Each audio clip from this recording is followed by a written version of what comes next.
The system is an amazingly subtle and an incredibly effective system, essentially to serve 1% of 5% of the world's population.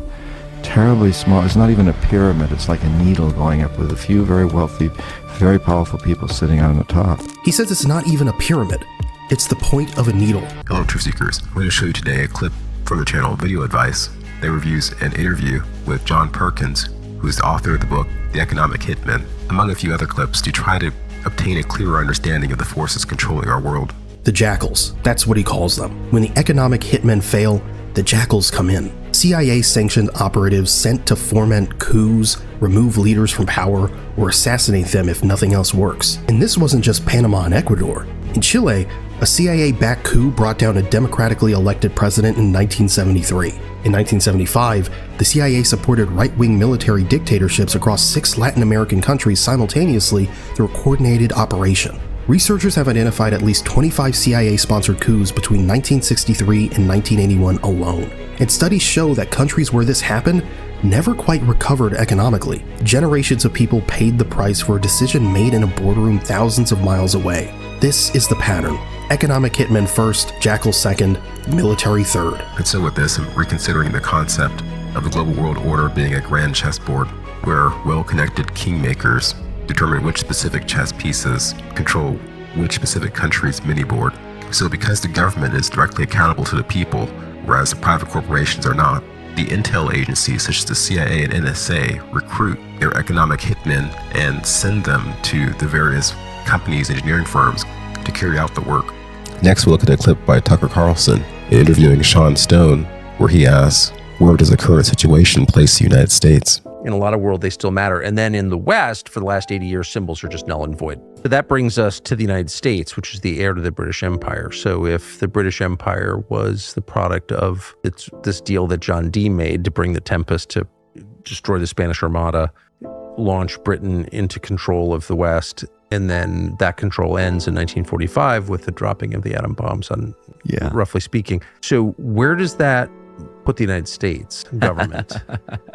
I mean, we've been subsumed by the New World Order ideology and for a long time. Now, the New World Order ideology came out of the British Empire. It wasn't a conspiracy theory. It was their own language. Because I went back when I was doing my history thesis at college, and I was like reading some of the minutes of these conferences. They kept saying New World Order. It was their own language. They wanted to basically continue the empire and in a more informal way, because they realized the empire was, it was getting a lot of flack, right? They couldn't sustain it militarily. They didn't have the manpower. They wanted to bring America in. Clearly, as I meant, Cecil Rhodes, who was, the great imperialist of South Africa, Rhodesia, getting the diamond mines set up and the gold mines and whatnot.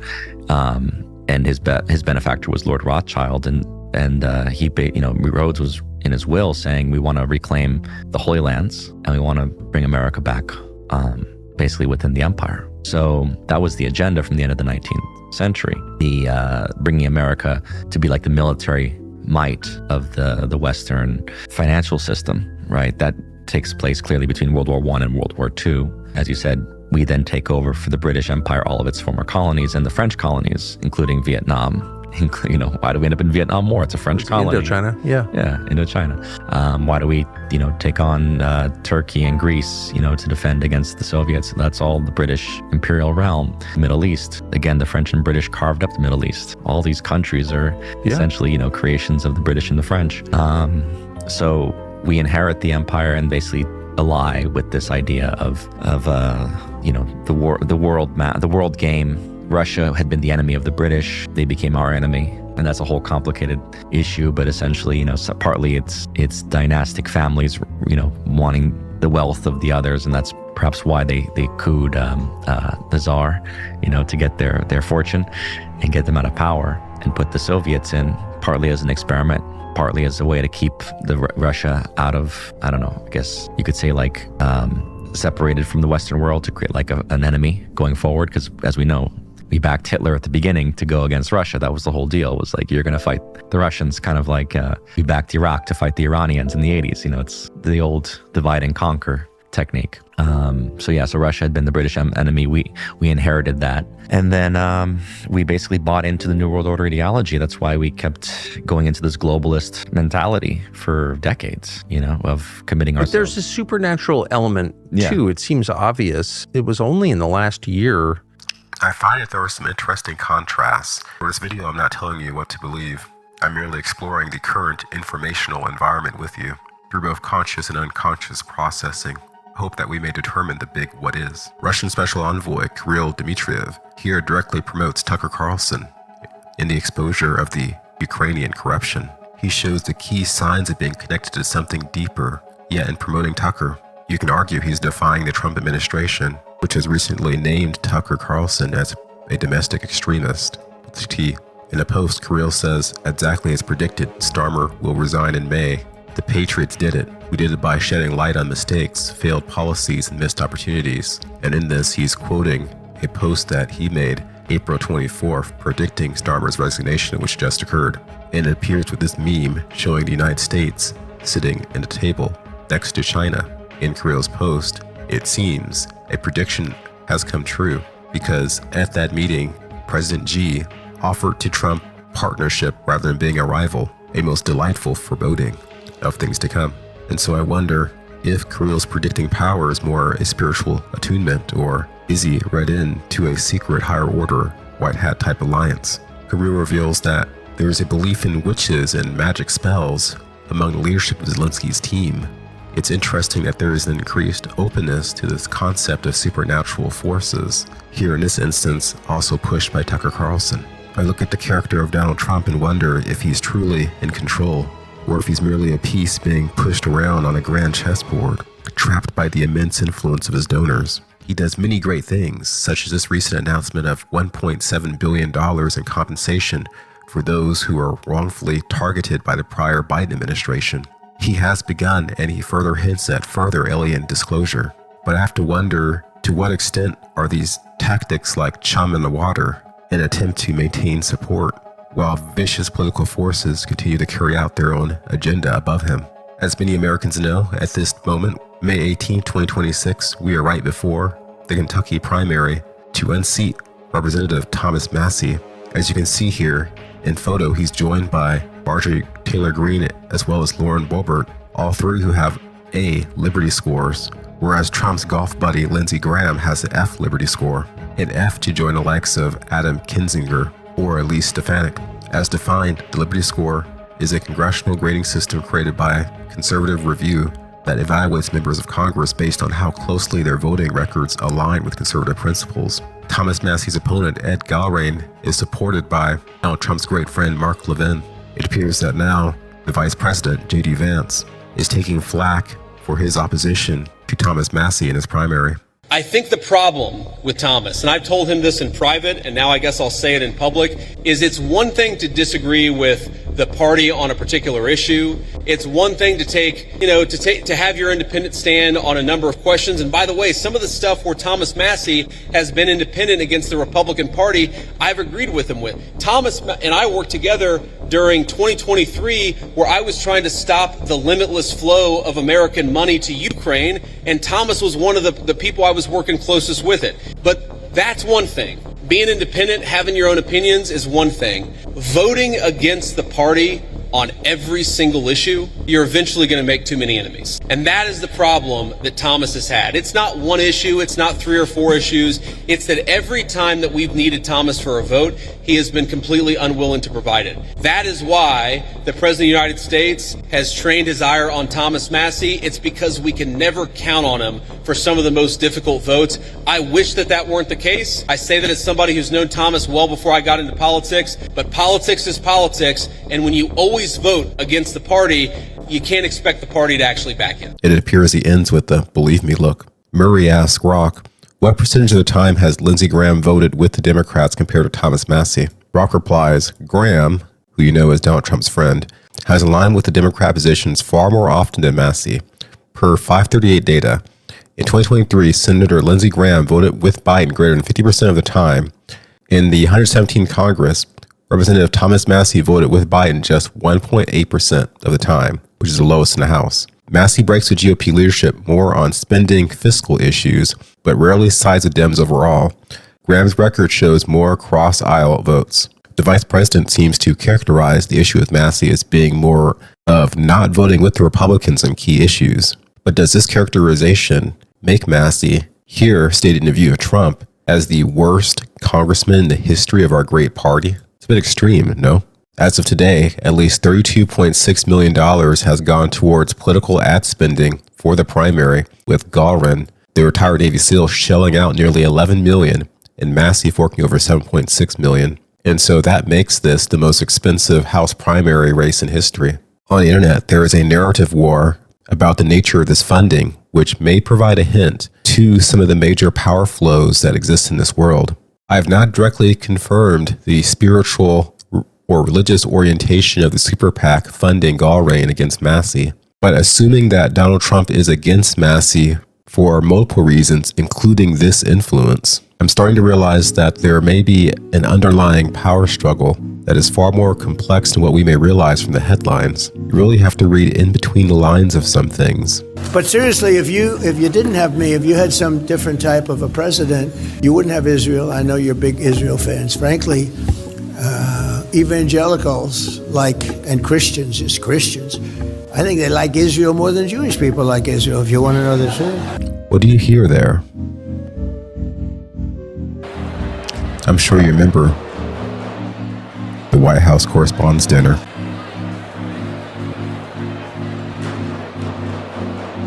And the boom boom that occurred there. And the assailant who rushed the security checkpoint without getting boom boomed himself. And you may recall this perfectly timed boo-hoo by Erica as she left the dinner.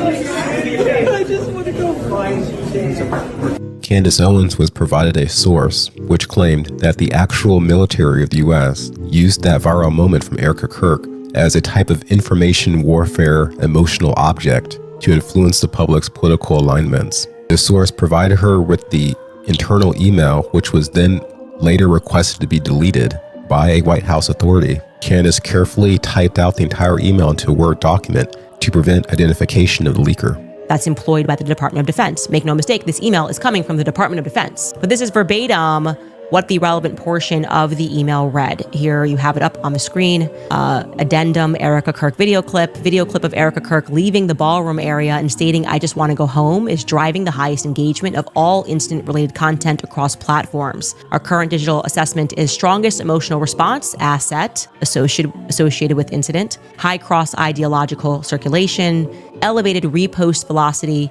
among political commentary accounts, increasing use as symbolic framing device regarding media conduct and national stability narratives. Our recommendation, that's the recommendation here, all communications channels should amplify this clip, coordinate with our digital partners, who that is, and our approved surrogates, I'd like to know who those people are, to elevate reach and ensure dominant placement in the overnight information environment. So they wanted us to wake up on Sunday and it to be about Erica Kirk. That needs to be dominant in the information environment. It then goes on, and this is important too, to describe external commentary.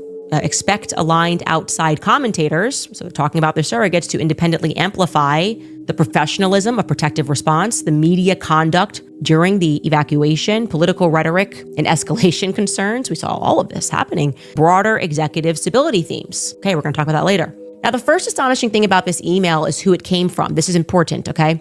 The email was delivered from the military office domain from the White House Communications Agency. You need to understand what that means. The White House Communications Agency is like the military arm of White House Communications. So from some sources within the White House, I'm going to read this quote. The White House Correspondents Agency is a Department of Defense-controlled military communications entity that is embedded inside of the White House itself. Its primary function is maintaining secure presidential communications, continuity infrastructure, and command and control systems during crises. But the idea that this military-linked communications apparatus participated in domestic narrative coordination raises profound constitutional and democratic concerns. Okay.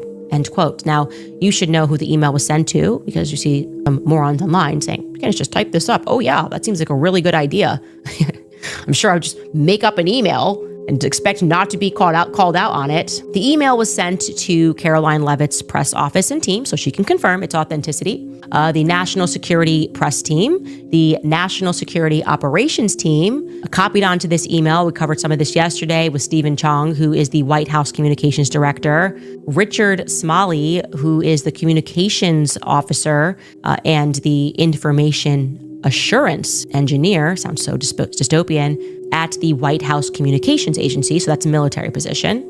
Gustav Anderle, also military position, Information Systems Manager at the White House Communications Agency. And Ryan Ripien. Ryan Ripien is the Commander of Naval Communications. We also have someone named Michaela Mott, who was on this email, also Navy. The document reveals the emergence of a modern hybrid system where military communications infrastructure, intelligence-linked monitoring, behavioral analytics, they were monitoring that too, social media amplification strategies, and centralized federal messaging converge into this unified information-controlled architecture operating behind the scenes of public events. Okay, we weren't aware of this. You're supposed to believe this is happening natural, that you are not being impacted, that you are not being targeted by the government, and make no mistake, that is what we have uncovered. The Department of Defense instructing teams internally on how to immediately begin to engineer and to conduit our emotions. We, all of us, we were the actual targets of the White House Correspondents' Dinner shooting. Joke's on you, if you thought, on us, I guess, if we thought that it was actually the White House, the people that work around the White House and the Department of Justice. Now let's look at some previous statements that were made by Donald Trump concerning war. We are in day 80 of a war currently. We don't want to get into wars. We're tired of fighting. I'm the only president in the last 84 years that didn't start a war. Under Trump, we will have no more wars. No more wars. No more wars. We will have prosperity and peace. We will have prosperity and we will have peace. Remember, I'm the president of peace. They said, he will start a war. I'm not going to start a war. I'm going to stop wars. He's going to start a war. I said, no, no, no. My rhetoric is going to keep us out of wars, and that's what happened. My proudest legacy will be that of a peacemaker. That's what I want to be, a peacemaker. With these clips I've shared, it does look on the surface that there are the hitmen running the show, or maybe you'll say the jackals, or maybe the crown. But I will say that given the information I've received from contacts, I am quite hopeful of a truly beneficent and patriotic ghost within the machine. Charlie Kirk may have been the knight, but the game has not yet completed. There is something stirring. I believe good guys are indeed everywhere, and they know what to stir. It is a key term. For this turn to be a success, it means that we cannot check out. We have to stay involved. Be wary of the enemy's devices. Be your own best self, so that at one point it cannot be stopped.